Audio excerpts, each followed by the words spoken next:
Okay, this clip is about the introduction to Chapter 6, which is on pronouns. And I realize that this may not seem the most fascinating topic to people.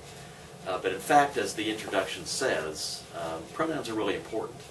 And they tell us a lot about the quality of a person's education, for good or ill. You can have a great education and not be a very good speller.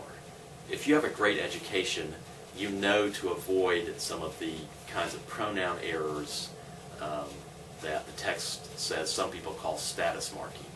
And especially if you have a great education, you know how to use pronouns to make your writing more vigorous and more precise, because precise use of pronouns is really key. Okay, there are 5 kinds of pronouns. Personal pronouns are the ones which we usually think of when we think of pronouns. I, me, we, you, he, she, they, etc.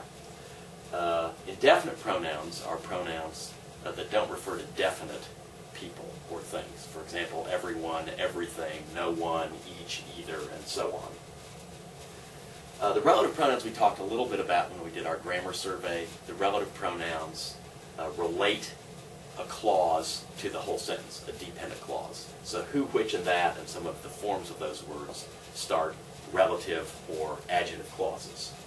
Demonstrative pronouns are this, that, these, and those. This book, that idea are demonstrative. And then the interrogative pronouns, of course, ask questions.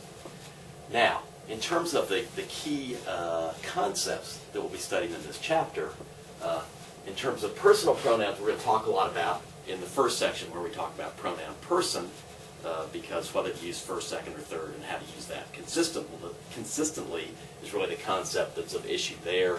We'll also talk about it when we get to pronoun case. When to use they and when to use them.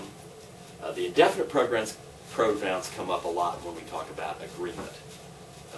The agreement of pronoun and antecedent. Everyone brought his book. Everyone brought his or her book. Everyone brought their books. So that's an important concept. With the relative pronouns, a critical concept is this one of pronoun reference. The fact that pronouns need antecedents.